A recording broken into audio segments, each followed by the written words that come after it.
Pinagluloko talaga tayo. Ever since, hindi ka po neutral. Wala pang impeachment, hindi ka neutral. I think to all of us who are neutral, that is the... si Robin, puro kahihiyan. Sabi ni Robin Padilla, kayo po ba ay nakarating na sa BARM? Kung ano-ano yung tinatanong sa witness na si Wamil.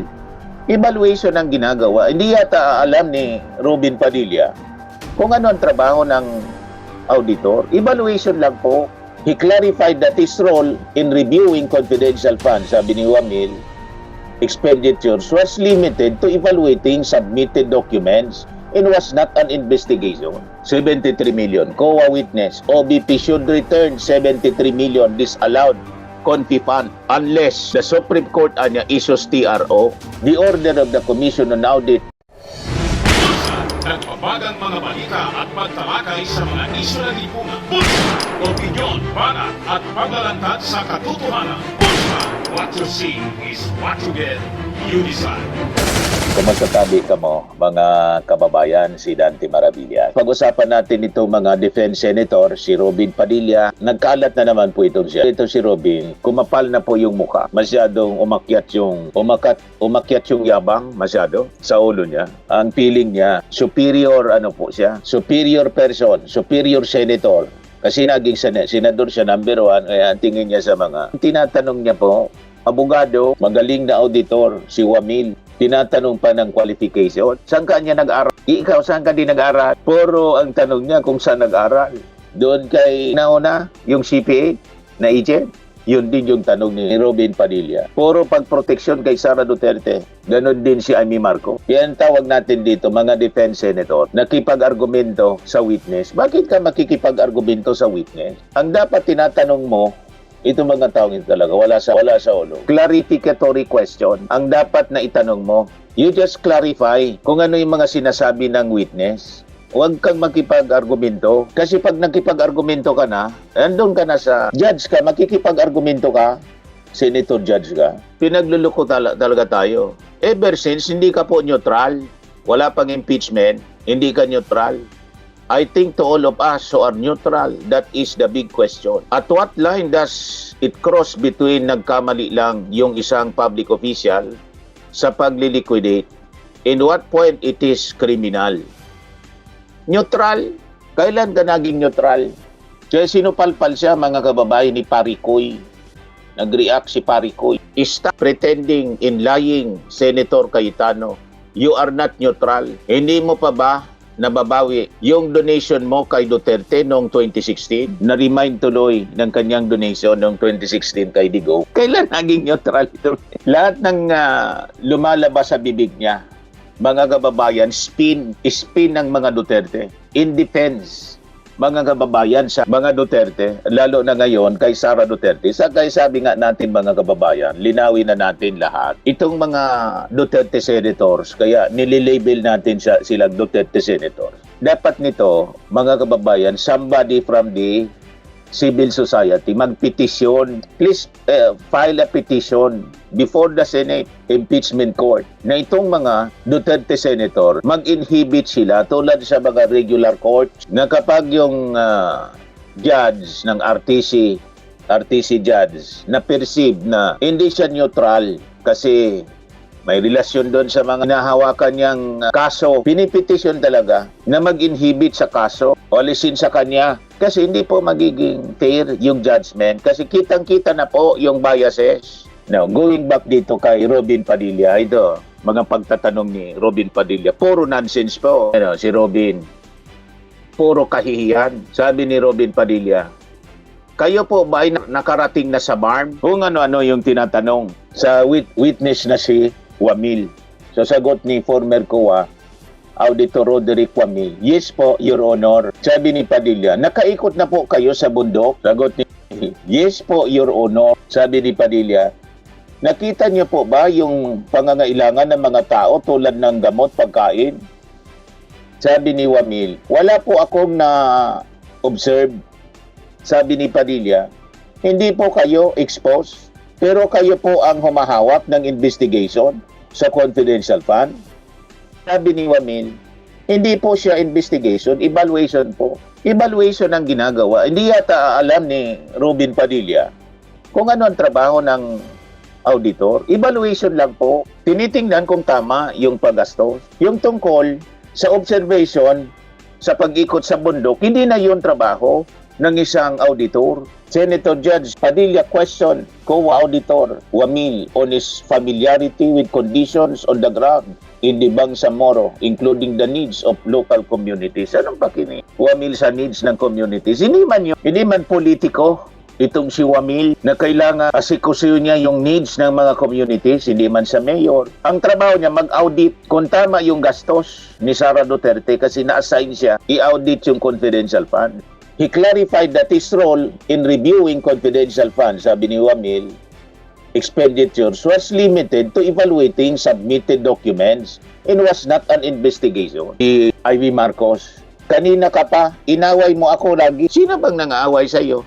Nagtatanong ka, sinasagot ka ng matino ni Wamil nang hindi mo magustuhan yung sagot kasi lalong nadidiin habang kirino-cross-examine mo. Hindi man dapat cross-examination kundi clarification.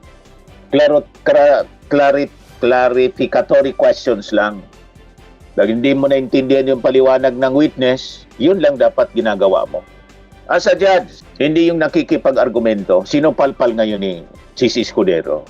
Please do not argue with the witness niya. Pinagsabihan siya kasi alatang-alata na. Bakit ka makikipag-argumento? Pakinggan mo kung anong sinasabi ng witness kasi witness siya. Siya yung may alam noon. Expert witness si Wamil, abogado, auditor. Gusto mo ikaw na mag-audit? Kanya-kanya tayong papel. Hindi na sana ninyo in-invite. Hindi nyo inayaan yung prosecution na i-present yung witness kasi hindi ninyo magugustuhan yung mga sagot.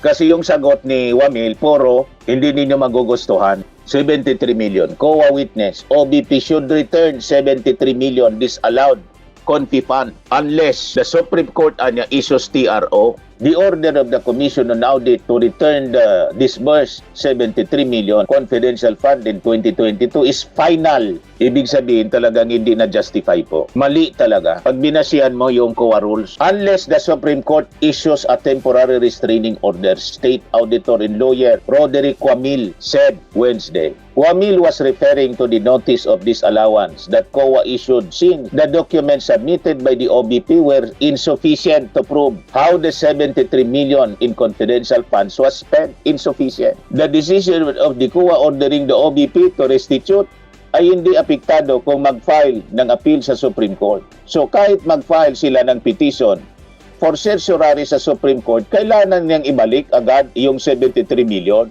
Kasi ang tendency ng petition for certiorari, it does not stay the obligation to restitute. Sabi po ni Wamil, a prosecution witness responded during the questioning of Senator Judge Amy Marcos. Lalong nadiin si Sara. Kanina ka pa niya, inaaway mo ako. Ayaw niyang mapakinggan yung totoo. Pakinggan ninyo si Amy Marcos. Ito lang yung Marcos mga kababayan na kahihiyan sa kanilang pamilya kasi dumikit sa mga Duterte. Kasumpa-sumpa ang mga pinagagawa. Pinagpalit yung dugo sa masamang dugo. Buti pa itong si Risa Ontiveros, matino yung mga tanong. Ito si Amy Marcos, pakinggan natin.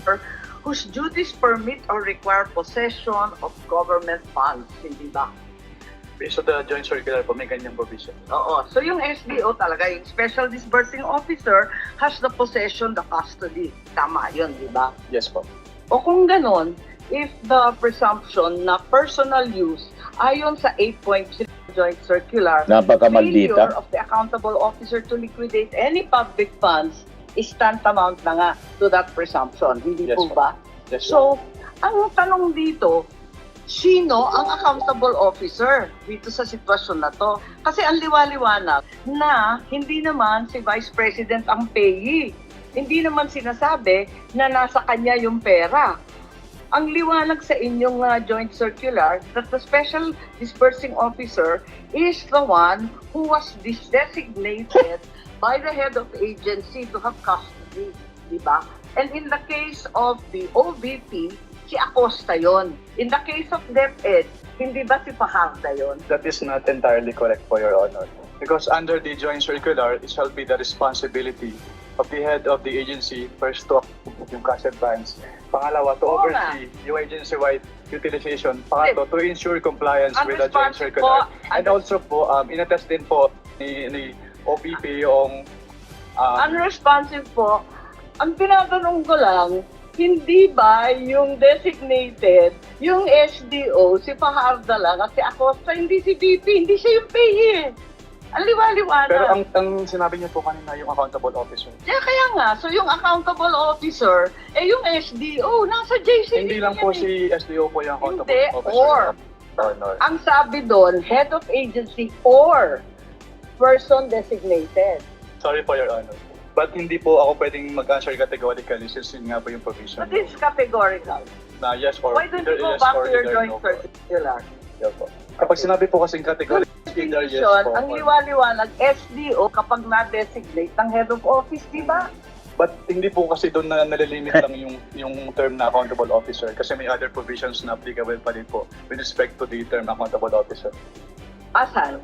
Kasi napakaliwanag doon sa definitions, napakaliwanag sa 8.3 ng joint circular. Yun nga po yung na-mention ko kanina. Interpretation na ninyo yun, Hindi pinapalawak po. ninyo andun eh. Head of office, Hindi head po. of agency, or designated. Hindi po, Your Honor. Kasi yun nga po, nakalagay po doon sa Sabi mo kanina yes, ngayon no naman. Wala po akong sinabing yes po, O Your Honor. sinabi mo kanina, oo, SDO nga in charge. Sinabi ko lang po kung ano yung, kinonfirm ko lang po kung ano yung SDO po, Your Honor. Attorney Wamel, kindly avoid arguing with Hindi ba? Sinupalpal, hindi na makatiis si Chis Escudero. Kindly avoid arguing with the witness, Anya.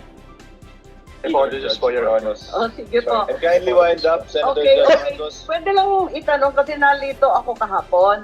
Kahapon sinabi mo na si VP Sara lang ang first and only Vice President that you audited na may confidential funds. Hindi ba? Sinabi mo yun, di ba? Yes po, Your Honor.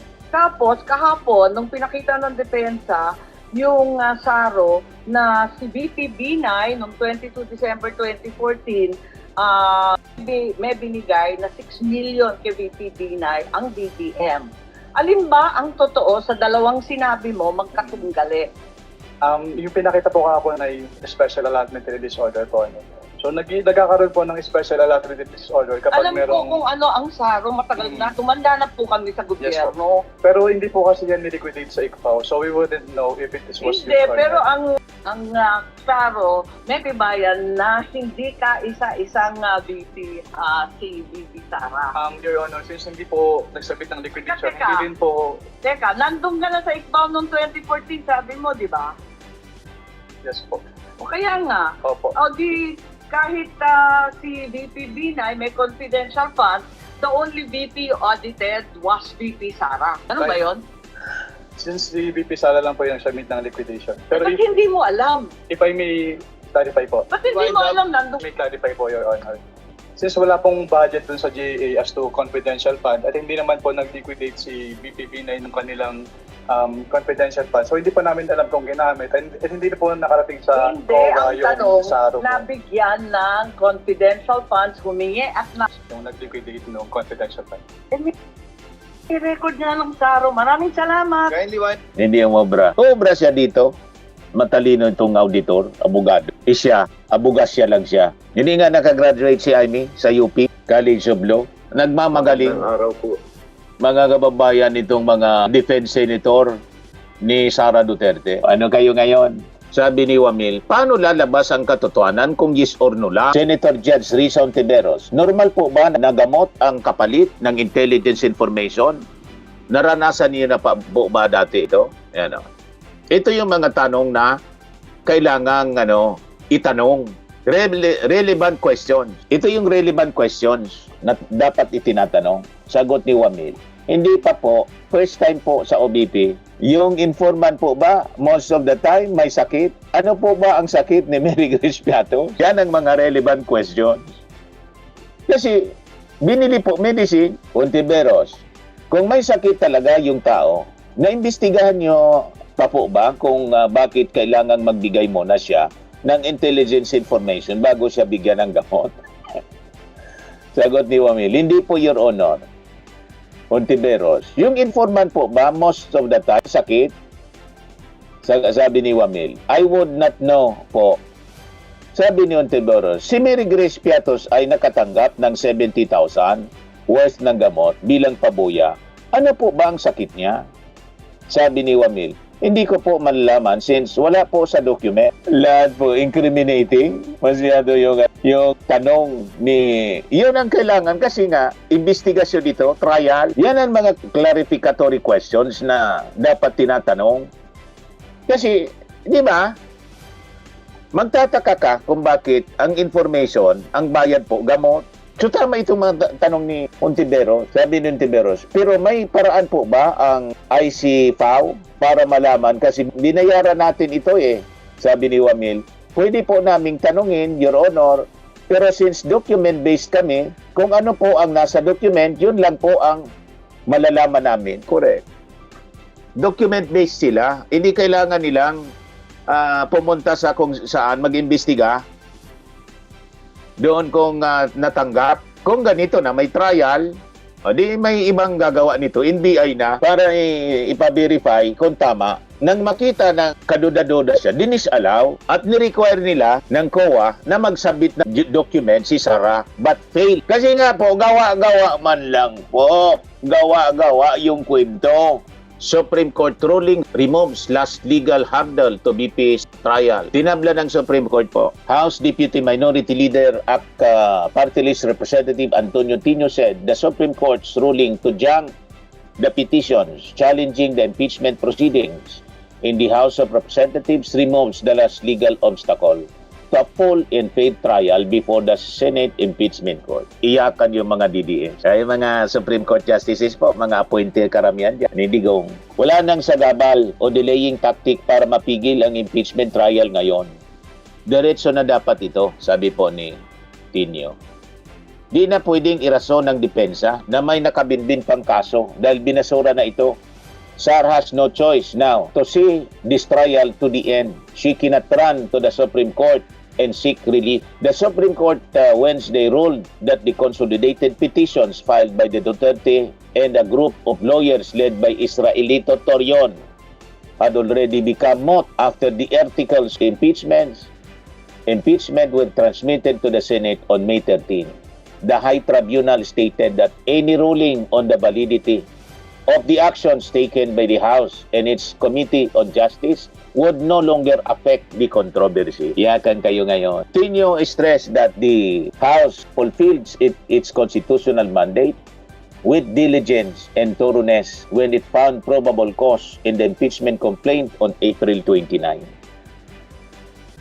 The House Committee on Justice conducted its hearings with full transparency in adherence to due process. Correct.